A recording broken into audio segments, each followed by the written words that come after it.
હાલ રાજ્યભરમાં એસઆઈઆર ની કામગીરી ચાલી રહી છે ને તમારા ઘરે પણ એક ફોર્મ છે તે આવ્યું હશે.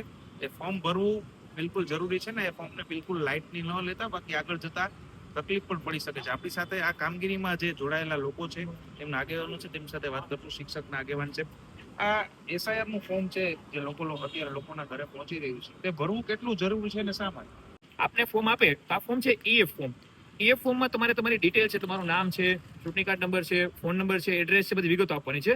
જેમાં નીચે બે ભાગ છે કે 2022 ની મતદાર યાદીમાં આપનું નામ ક્યાં હતું એમની વિગતો આપવાની છે, અને હાલની મતદાર યાદીમાં આપનું નામ ક્યાં છે એમની વિગતો આપવાની છે. ખાસ કરીને જેમનું 2022 અને 2002 સોરી માફ કરજો 2002 અને 2025 જે નામ સમાન છે એ લોકોને કોઈ પ્રશ્ન નથી. પરંતુ જેમના 2002 ની યાદીમાં મતદાર યાદીમાં નામ નથી અથવા તો શિફ્ટિંગ થયા છે, એમણે પોતાનું 2002 જ્યાં નામ હતું ત્યાંથી માહિતી મંગાવવાની છે. તો આ કામગીરીને ગંભીરતાથી લેવી અને આ ફોર્મ છે તે ટાઈમસર સમયસર ભરી દેવું કેટલું જરૂરી છે, અને જો આ ગંભીરતાથી ન લઈ આ ફોર્મમાં કોઈ ધ્યાન ન દે તો કેવું નુકસાન થઈ શકે? હા, આપની વાત ખૂબ સાચી છે. આપના ઘરે પણ આપના બહેન હશે, આપના પત્ની હશે, સાસરે જતા હશે, સાથે આવી ગયા હશે, તો ખાસ કરીને આ ગંભીરતા રાખી અને તમારે 10 મિનિટનું કામ છે. આપના બુથ લેવલ ઓફિસર આપની ઘરે પણ આવશે ફોર્મ કલેક્ટ કરવા માટે, ફોર્મ લેવા માટે.